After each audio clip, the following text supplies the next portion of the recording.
Spider-Man Far From Home and Pet Sematary coming up next on the blog rundown. And John, we'll kick off the show with a movie review coming in from Stephen Wilkins. It is Spider-Man Far From Home, and just to let everyone know, we will be talking about this film from two perspectives. We've actually got two reviews for the same film. This one from Stephen Wilkins, as I said, and the movie couple as well, John. Yes, Stephen, I thoroughly enjoyed this movie. I recall speaking about it closer to the time it was released, just because we have a monumental backlog of reviews, and we were doing, I think, two at the time, so now we're doing three, try to catch up. Yes. This is us finally getting on to Spider-Man Far From Home. I echo many of Steve's sentiments about this movie. He says that he really enjoyed that on-screen chemistry between Tom Holland and Zendaya. I do believe the two are together in real life. I might be wrong, but I think they are. So that chemistry is there and it's palpable. And he says that it's almost awkward at certain points. It's awkwardly perfect, and he's right. These two are kind of a misfits.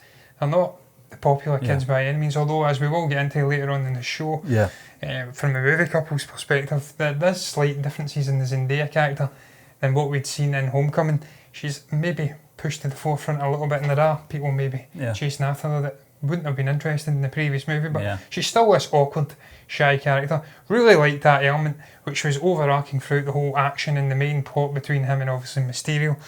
I thought it was a great movie. I thought it was a great Spider-Man movie. It's probably if I was to be pressed, I think I'd put it third. Yeah, I think so, John. And no Spider-Man 2, Spider-Man. If you're going to do it in order, Spider-Man 2, Spider-Man, that's the two Tobey Maguire ones. And then Far From Home. I would agree with that, John. Something that Stephen actually picks up on as well is obviously the presence, without being present, is obviously the character Tony Stark, Iron Man. It's funny because going back to Homecoming, that was one of the concerns from that first trailer, I believe, was that is this just going to be an Iron Man trailer? It did feel that way, to be honest with you. But in this film, his presence is more, and just spiritual form, in conversation as well. Likes of Happy Hogan talking about and missing him. Clearly, Peter Parker is missing his sort of father figure as well.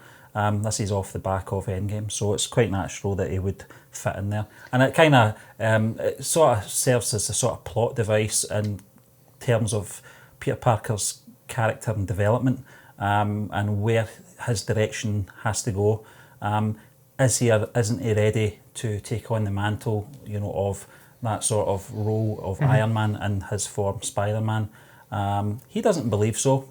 Nick Fury does. Bitch has been in space. So it's a great review from Stephen. And he loved the film.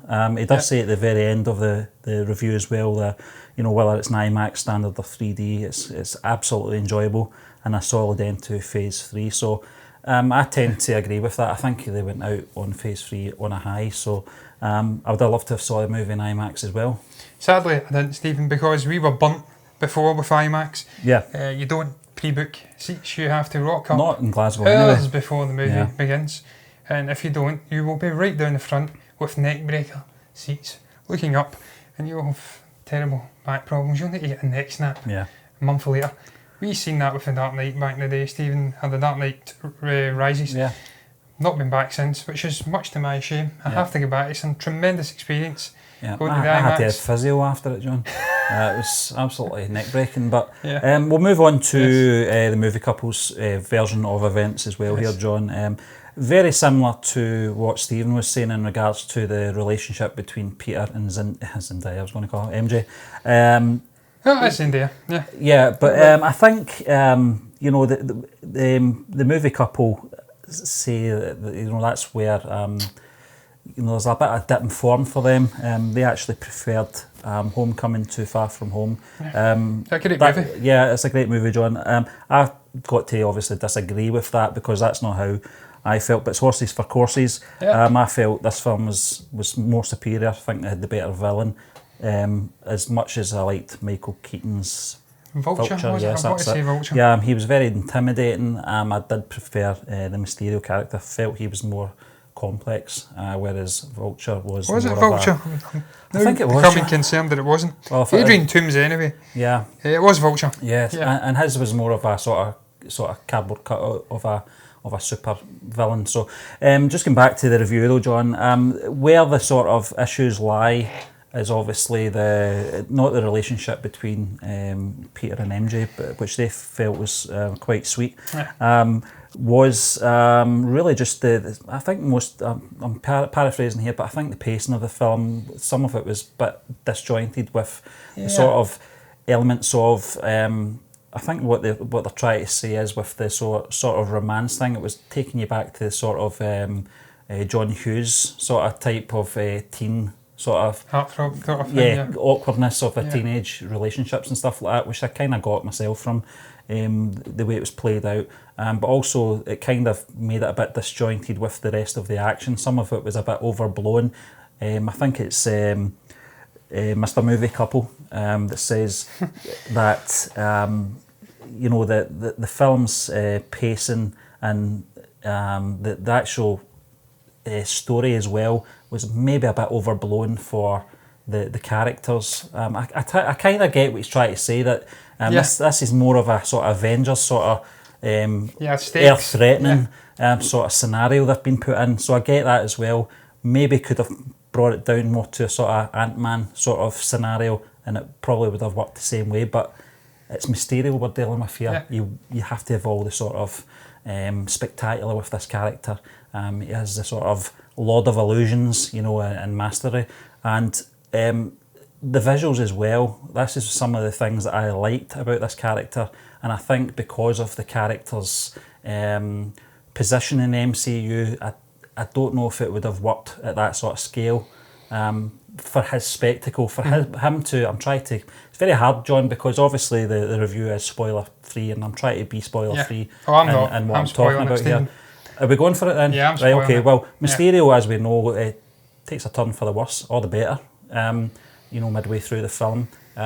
We do find out that, you know, it's a setup, you know, it's an illusion. And what a scene it was. It was fantastic, you know, and it was what a scene. Just that turn. It was in the bar, wasn't it? Yeah, he was talking to him, he left. He just handed him over the glasses. And everyone that was in the bar were related. And we get to see those little flashbacks from all these different people that were affected by... That was incredible. You know, Tony Stark's decision making and stuff like that. And I thought it was fantastic, just the way that... And that was the moment in the film that my jaw did drop. I went, oh, right, this is where we're going with it, okay. And then, of course, John, we talk about that whole sequence of illusions Peter Parker finds himself in, doesn't know if he's still in it or not. Obviously, the audience think he's out of it, and he's not. Yeah, Stephen, also that again is the Mysterio character, Quentin Beck, also playing on the fact he knows that Tom Holland's Peter Parker. I don't know why I'm saying Tom Holland, but yeah, Peter Parker is in a very precarious position. He's still very much mourning for his mentor, father-like figure, Tony Stark. He feels that he could have perhaps did something and he'd still be here, which he couldn't. It was obviously Tony Stark's decision to snap and obviously wipe out Thanos and his army and then sacrifice himself in the process. But he's got that mindset that he could have perhaps did something different. Quentin taps right into that, shows him his darkest fears, and we get that great zombie Iron Man sequence. It was just absolutely incredible. Just the character himself, I loved the Mysterio character. I thought he was a fantastic villain. Very much up there for me with the likes of Killmonger, Eric Killmonger, and obviously Loki and Thanos. Different villain. He wasn't super strong by any means. He was obviously, as you did say, Stephen, the Lord of Illusion, utilising drones. I do understand what Jerry's saying here, though, when he says that perhaps this is an issue that S.H.I.E.L.D. could have dealt with themselves. They didn't have to utilise Spider-Man. They should have seen through this character, utilising these drones and whatnot. This is an organisation which has dealt with aliens coming through wormholes in the sky. If they can't see through this guy and realise a guy that it was so closely connected to Tony Stark, as he alludes to, he was wronged by him, and this was obviously what fueled him in his journey to be perhaps a better version of Tony Stark. I think he says at one point, I'm paraphrasing as well, but they should have realised that he was connected, and they could have wiped that threat out with little to no effort, really. But Stephen, I enjoyed it. As I did say, it's my third favourite Spider-Man movie. I really enjoyed the relationship between, as I've said previously, I always want to say Mary Jane, but I can't recall what her actual name is in it. But Zendaya's character and Peter Parker. Maybe Michelle, yeah. I thought that was just something that powered the whole plot line. I thought it was great. It carried over from Homecoming. They've got a very realistic chemistry on screen, as I've said previously with Stephen's review. But I can understand again what they're saying when they say that it's a little jarring at times. Yeah. You have this combination of a school trip in Europe, the slowness of that pacing with walking around the streets of Venice and whatnot, and then you're speeding up into bursts of sporadic action with obviously Mysterio and whatnot. It was a little bit jarring. It was slightly all over the place, but it's a difficult thing to manage. One thing that was consistent in the film, John, was the comedy in it. I think everyone just seems to... it's all almost transcendental, where you're getting that relationship between all the characters. And the tone of the humour as well is all on level. All the characters in the film just seem to work. Very similar to Homecoming. I can't remember that chap's name, the sort of the one that gives Peter Parker a hard time. I always forget his name, Stephen. I'll have to have a look. He's one of the more prominent characters throughout the Tobey Maguire film, especially the original film. Yeah, I was trying to search it up before we came on. The guy that was in the end credit screen, the end post-credit scene. The post-credit scene, I can't remember his name, but his humour in it as well. Just the whole relationship between them all. Peter Parker's friend as well. I can't remember his name either. J.K. Simmons, Stephen. Jonah. Not him. Jonah. It's the actual the fella that's in school with him that kind of bullies him. Oh, the little guy. I can't remember his name off the top of my head. That was a spoiler you just gave there, John. Yeah, I know. Sorry about that. I did say I was spoiling it. Yeah, but Tony Revolori, Flash Thompson. That's it. That's him. I felt he made the film, he's great. for comedic level, and a great sequence with the camera. Yeah, where he gets punched. He's doing the selfie. Absolutely fantastic. Just talk about that end credit scene as well, John, with Jonah Jameson. How did you feel about that when that came on? Because I was kind of surprised that they were going to do that. I didn't think they would have any sort of connection to the previous Spider-Man films. This is obviously a different version of the same character played by the same actor, obviously, and Luke as well up here, but I thought it was a nice little sort of nod to the Sam Raimi trilogy, and obviously the other post-credit. That is wide-ranging implications, I think, involved, Stephen. If Nick Fury is lording it up somewhere, slippers on, cigar in mouth, while some Skrull is shape-shifting and kidding on that he's Nick Fury, what the hell does that mean? Which Nick Fury is the real Nick Fury we have seen in previous MCU movies? And what other characters as well? Exactly. Is it the Ben Mendelsohn Skrull character who has been masquerading as Nick Fury? That was very intriguing. I'd love to see where they take that going forward. I'm sure it'll have some part to play. But yeah, the Jameson one, Stephen, that was intriguing to me as well. I wasn't expecting it. No. I think after being conditioned though, with obviously Spider-Man into the Spider-Verse, they have dropped it in a little hint that perhaps we'd be seeing them delving in this multiverse concept. It was intriguing that the whole plot leading into the movie was about multiverses and Mysterio coming from an alternate universe, and then it ultimately revealed that he wasn't. He was a charlatan. But then they drop that in at the end that perhaps it is real. I always said, the into the universe served a purpose, and this was the purpose. It was really to condition ourselves for this next phase, John. But just before we move on to our final review this week, I've got to agree with Jerry and Elizabeth in their sort of rankings, where they do say not quite an amazing Spider-Man, not a spectacular Spider-Man either. More like an almost pretty good Spider-Man. It's in between. 3.5 Bills average. I totally agree with that. I think it's probably not as good as we mentioned earlier as the first two Tobey Maguire films, but it certainly sits in their third. It's certainly better than the two amazing Spider-Man films, the ones with Andrew Garfield, and clearly much better than Spider-Man 3. Yeah, Stephen, it's all obviously subjective. Where you rank it. That's our opinion. It's all subjective. I personally have it slightly above Homecoming, just purely because I thought it was a greater experience. It was more enjoyable. Just this weight of Tony Stark's lack of presence. I was about to say presence, but obviously his death looming over everybody in this place. So you see graffiti artists painting murals of Iron Man, just the lasting impact. And then obviously the development of Peter Parker as a character once again. We see him in Homecoming. He's a very immature young guy learning to come to terms with being a superhero. He has the training wheels on his suit and whatnot. He breaks out of it. He's still impulsive. He's developing once again into a more mature character. He's becoming more comfortable in his own skin and in his superhero skin. And then obviously you have the villain as well, I really enjoyed. I thought Mysterio was slightly better than Vulture. Yeah. We both spoke about Michael Keaton. He had great presence. He was very intimidating in Homecoming.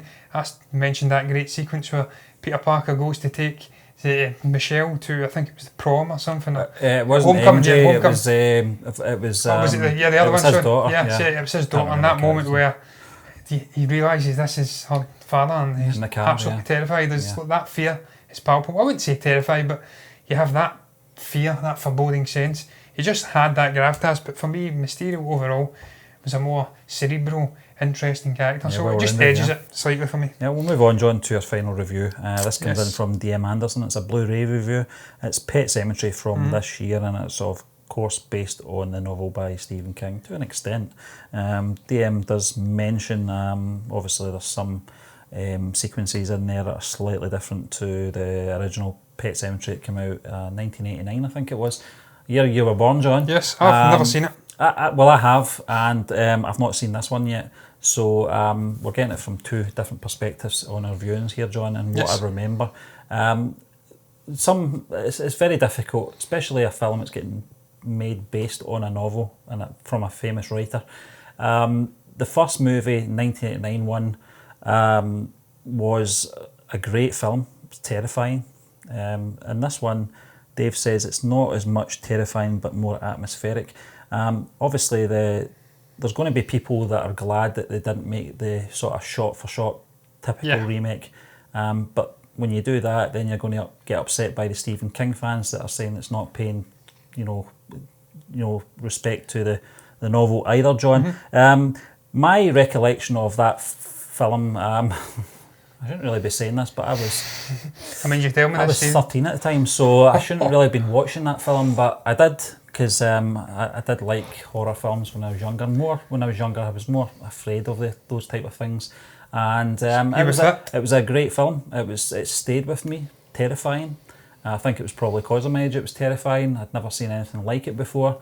What was your experience of the? I don't want to say remake because it's not really a shot-for-shot remake. It's more of another adaptation. Yes. Of the famous story. Stephen, the man's had so many great works, Stephen King that is, that there's always scope to remake the stories and do your own retelling of them. Of course, there's a few that are off bounce or off the remake list, if you like. Shining being one. You can't remake that. That's just... No. I know he has his axes to obviously bear with that one, or grind. Terrible it sounds. But that's my all-time favourite. One of my all-time favourite horror movies. That's off the list.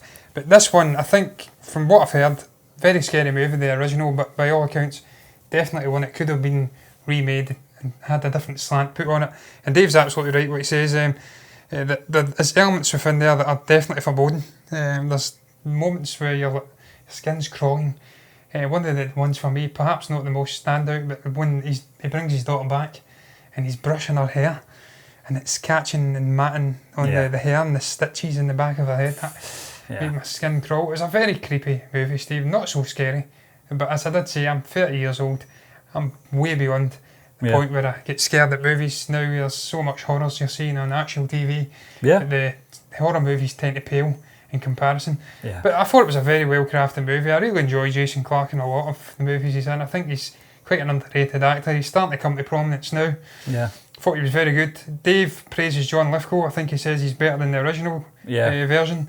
Fred Gwynne. And I thought he was very, very good, that character. He's also the all-seeing, all-hearing and omnipotent overseer of this pet cemetery and these hallowed grounds. He knows what's going on. He befriends this new family that come in. Obviously sees what happens with the cat and he tries to go and help it. He has a bond with the little girl. Tries to bring the cat back and it has horrible consequences. Dave does mention, he did find the cat church, I think it was called, far more intimidating than the version. It was a little cat. In this version, he said that his matted mangy appearance really makes it look like the little beast just came back from the dead. Yeah, so it really did. Stephen, it was vicious. Vicious. Absolutely destroying Jason Clarke's character. And then obviously that parallels in when he brings his daughter back. You realise, us as the viewer see that there's something wrong here with this animal when it comes back. It's everything that happens, it foreshadows every single thing, has a part to play. The death of the daughter, that was another moment where I was cringing as well when that truck slides along and hits her. Horrendous. But I've really enjoyed it, Stephen. As I say, it's difficult for me. I can't compare it to the original. Yeah. I'm not overburdened with comparisons, and I've never read the novel, so I'm not burdened with comparing it to the novel and is it doing this wrong, is it doing this right? I tend to watch the movies and then go back and read the novels. I did it with Harry Potter. Yeah. Really enjoyed the Harry Potter franchise, went back and read the books and found that it made the experience all the better. Well, I do that. Fleshing the world out. I do that with the Stephen King films, John, and the Stephen King novels. Normally I do watch the likes of The Stand, which was a television adaptation back in the early 90s. And I'd never heard of the book. I saw the TV adaptation, then I went out to the bookstore and I bought the book and I thoroughly enjoyed it. Yeah. So.